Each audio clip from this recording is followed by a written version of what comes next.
How was your drive?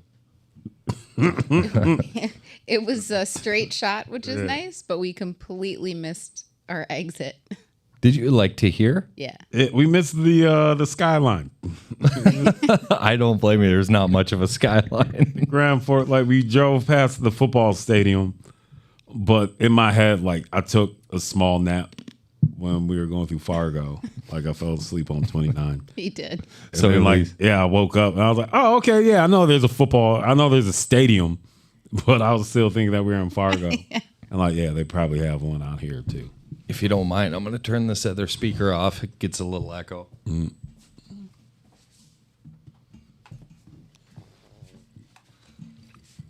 All right. Well, I'm glad you guys are here, and we're going to roll into the intro. I hope everybody has bought their tickets for tonight. If not, tomorrow night there's another show, and it starts at 8 p.m.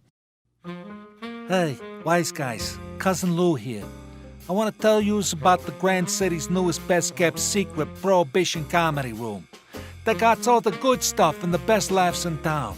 It's cleverly hidden inside the Spud Jr. in East Grand Forks. Keep a close eye on their website, prohibitioneventsmn.com, for show dates and tickets. That's Prohibition Comedy Room in the Spud Jr. East Grand Forks. Tell them Cousin Lou sent yous. Or you'll be sleeping with the fishes, see? What'd you think of that, Greg? There's nothing like the threat of violence to push tickets to a fundraiser for Alzheimer's in comedy. Yeah, whoever did that sounds like they've definitely tickled with some kneecap movements. Well, hell yeah! Tonight with me, you guys, I got Greg Coleman and Elise Cole. Right? I had to ask before I came in. Is it Elisa or Elise? But I'm glad I got it right. It's Elise, right? Yes. All right. Well, I'm really glad to have you here, and I appreciate you coming. And first off, I'm going to ask a couple questions of Greg. Oh, I got answers. Oh, I appreciate that. So what made you get into comedy? Like, what was like, I'm going to be the funny guy on stage, because I've been on stage a little bit, just seating people for your guys' stuff, and it is not an easy gig to be up in front of a bunch of people. What gave you that courage, and what made you get into it? Trauma. You know what I mean? A lot of unprocessed trauma. Weird shit. No, my fault. It's funny you say that, Greg, because every comedian I've interviewed does not have a happy story to this. Yeah. It's always some kind of trauma. You nailed it right off the bat. And the thing is, too, like, I'm making it up. Like, you know what I mean? I had a great childhood. It was pretty good. Both families, college educated, all that stuff. I think it was something that was in me. I didn't know. I was like sports when I was young. And I grew up around professional athletics, so it didn't seem like it's realistic, because like, yeah, these dudes who play on Sunday are like my uncles. So I was like, all right, I like being funny. I like playing sports. So I figured I'd play sports, and then like I'd be funny in interviews and crushing interviews, and then they'll put me in the booth. I'd be funny in the booth, and then they'll put me in movies. Like, it was basically like, I was like, oh, I'll just be OJ. You know what I mean? Like, that's how I thought. But like OJ, minus the, Las Vegas arrest. That's a good stride, though. Yeah. I like that. Yeah. Yeah. So that's what I thought, because like I didn't know how to just go to a comedy club, and it wasn't until I started working radio that there are some comedians who worked on the show, Miss Shannon and Tiffany Norton, and they're like, "Yo, just go do stand up," because I did everything else around it. I did hosting. Did radio, I did television, I did directing, editing, writing, everything around building funny.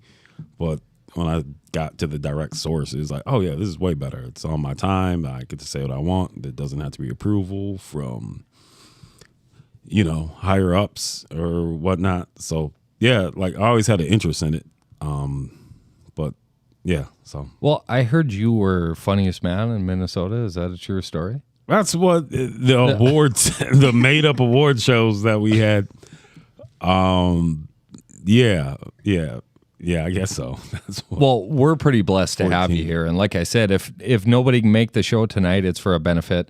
And if you can't make it tonight, Greg and Elise are going to be here tomorrow. So you better scoop those tickets up because they're going to be going fast. You guys are two of the funniest comedians we've had in here, and I'm excited to have both of you here. What did you think when you walked in? I know you haven't been here, so what was your first take on the venue? What did you think about that?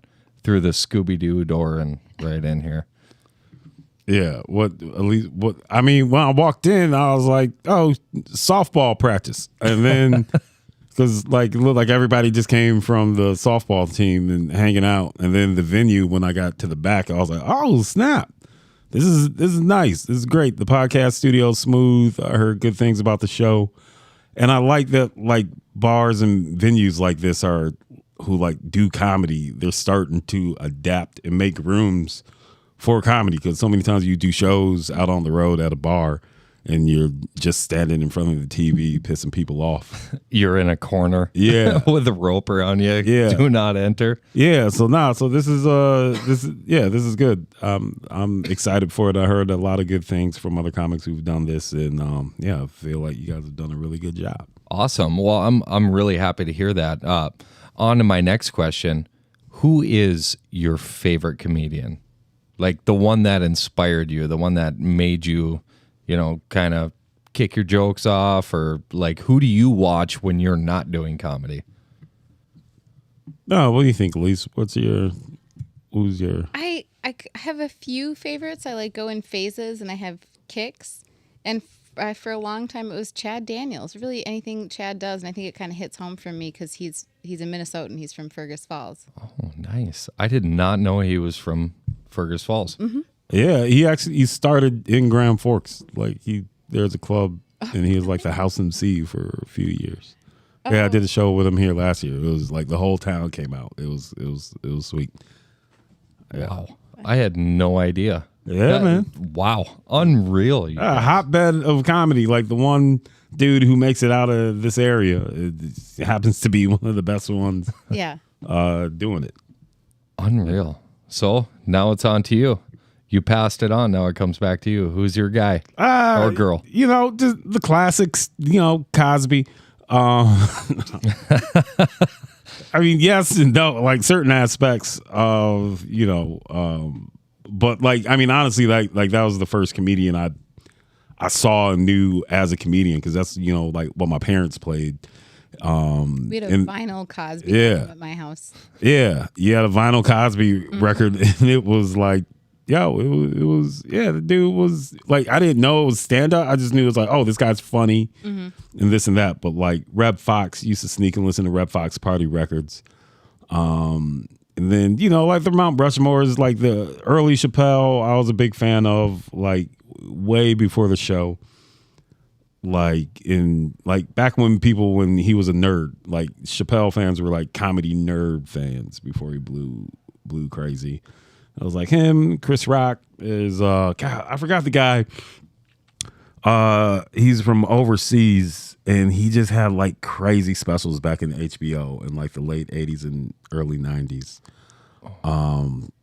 Gosh, I can't, like, this is, if it comes back to you, let us know, because I feel like it's on the tip of my tongue too. Yeah. Like, and then, like your Chad Daniels, your Kevin Bozeman's, your Tony Woods, Daryl Lennox, and I mean the list goes on and on and on and on, and Wanda Sykes and Taylor Tomlinson is also at the top of my list right now. She's great.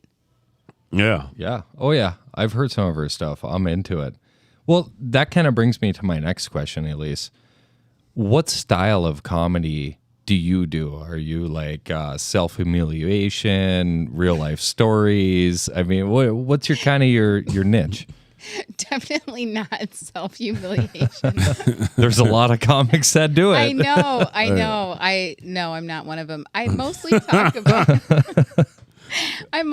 about marriage and parenting, because that's my life. I'm 39. I have a kindergartner and a husband and a dog and a house, and like all the life that goes along with that. And it's sort of like, I just talk about what I know. So I would say it's more of a storytelling style, because it's just based on, things that actually happened like that week. Right. So real life stories. I love it. What? How long have you been doing comedy? About 4 years. 4 years. What got you into it? I always wanted to do it because I grew up with stand-up also. We had a vinyl record collection, and we had Bill Cosby and Steve Martin and Stephen Wright and George Carlin, and I grew up, that was like part of the record collection in my house, and I always loved comedy, but I didn't know that it was like a real job. And then I was waiting tables one night, and a guy at the restaurant just kind of like pulled it out of me, like, do you ever do any improv? Do you ever do any stand-up? And he just kind of showed me the ropes. He was an improv guy from the Brave New Workshop back in the 70s, and he was like, well, here's what an open mic is, and here's how you practice, and here's how you build a set. And then I just started going to open mics, and I was like, oh yeah, this forever. Was it pretty tough? The first open mic you had to do, were you kind of like nervous, like the Doors, you had to stand backwards, or how was it? Well, the first time I got on stage, so I was signed up already or committed to doing the Moth Story Slam, where you throw your name in a hat and they only pick 5 people to like tell stories, and you get 5 minutes. And so I had written this 5-minute story that had a couple punchlines in it. It wasn't necessarily like a stand-up bit, but it was 5 minutes of a really funny story that had a good beginning, middle, and end. And I did that at the Amsterdam bar in St. Paul for the Moth event. And there were like 300 people there, and it killed. And I was like, this is amazing. And then I tried to cut that down. I tried to turn it into 3 minutes to do at Acme, and I just choked because I was basically talking for 2.5 minutes and got in one punchline right before they gave me the light, and it was so awkward. And then I didn't get on at Acme again for like a year. Oh, no. Well, I think that's what a lot of people don't understand is how tough it is to actually do this. It's not just you have to have the look, you have to have the voice, you have to have the inside, the comedy and the turmoil, but the writing is a big, big deal. The prep I see you guys go through before you walk out there, it's focus, and it's an art. Yeah. And I appreciate it. I very much appreciate it. So thank you. Now I got to go back to Greg. Yeah. What style of comedy are you into? No. What are you doing? Depends on my mood.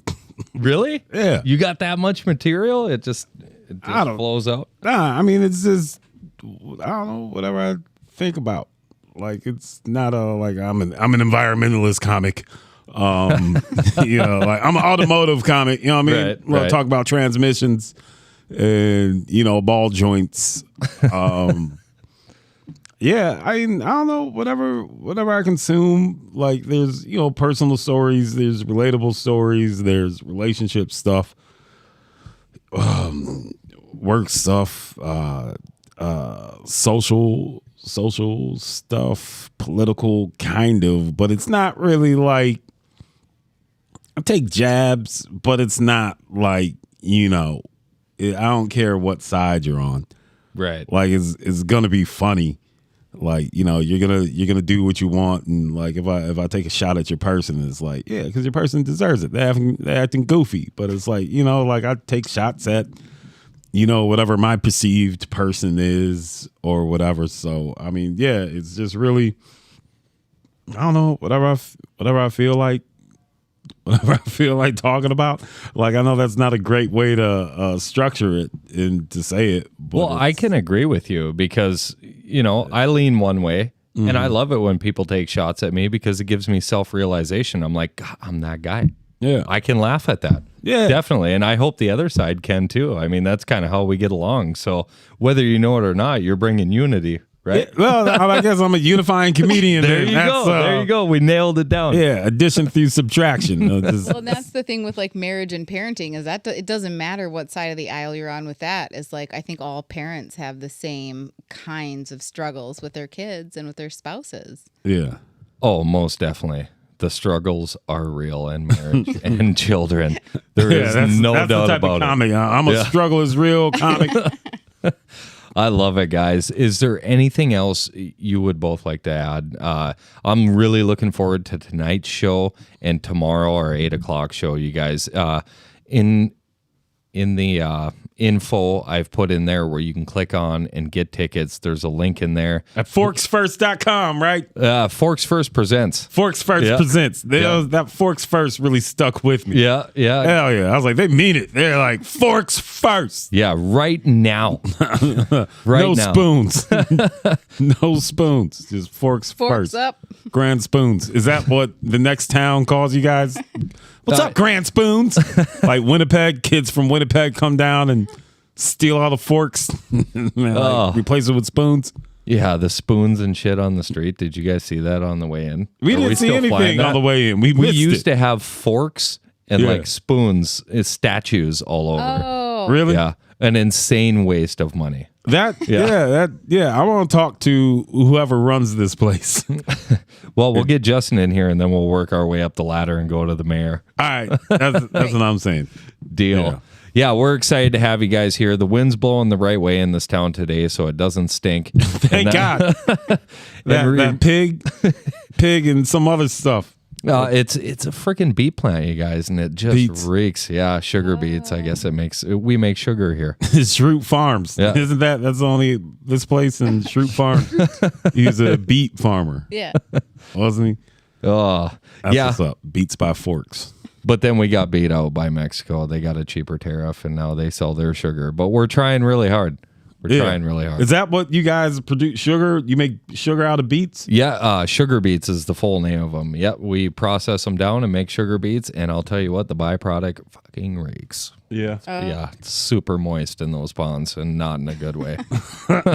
we need to get people talking about this, like talking about the water of Flint, and talk about the smell in Grand Forks. Yeah. Yeah, exactly. Sugar beets. Get off. It's no good. It's no good. But we keep it contained. We do our best. But besides that, you guys, go to Forks First Presents. Get your tickets. If you can't make it tonight's show, which is in 19 minutes, so you're probably not going to make it. But I'd really love for you guys to go to Forks First Presents. Get your tickets for tomorrow's show. Same comedians are going to be here. I'll put another flyer out on the page, all of them. And just come out and laugh. Everybody needs a laugh. The shit we've been through lately, absolutely unreal. It looks like we might be headed that way again. Who knows the next time you're going to be able to come out and see a great set of comedians come on here and just kill it. Scare them into the room. Yeah, is old Tony, does he have an old thing like, hey, hope you enjoyed the podcast. Did you get the studios? When you be back here? We check your IRL. We didn't see you buy any tickets. There's a car outside. Look at there. We got some people in South Dakota spreading the Rona. I like you guys. Get down there. There we go. Cheer from Sturgis. Yeah, hell yeah, guys. Vic, fucking be careful, dude. Yeah. We provide 30% of the world's market of sugar. For real? Yeah, I know he's an employee of the sugar beet plant. So that's what's up. Pimp juice, moist.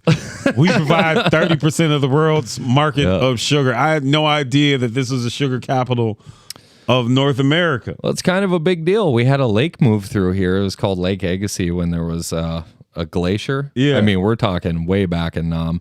And it provided us with a bunch of great topsoil and good water, and now we're one of the top places to get potatoes, sugar beets, any kind of crop. Why don't y'all grow weed? I figure we're just waiting for them to legalize it, and they probably will. I mean, they did downstairs, right? South Dakota. They did. Do you guys call it downstairs Dakota? Yeah. That's what you should. South. Yeah, if you guys can make sugar, you guys could definitely make weed. I feel they do grow hemp here. Yeah, so they're growing weed. All right, makes it. Maybe on the riverbanks they're growing it, but trust me, I smelt it while I was in here. It's healthier than sugar. You know? True. So there you go. Keep you safe. All right, you guys, I'm gonna let you get ready, prep for your show, do your thing. Everybody, come on out tomorrow if you can't make tonight's show. That's 8:00. Get your tickets. Get out here. Thanks everybody for showing up. I appreciate it. And let me flip. There it is. Boomsies. See you guys later. Hey, wise guys, Cousin Lou here. I want to tell you about the Grand City's newest best-kept secret, Prohibition Comedy Room. They got all the good stuff and the best laughs in town. It's cleverly hidden inside the Spud Jr. in East Grand Forks. Keep a close eye on their website, prohibitioneventsmn.com, for show dates and tickets.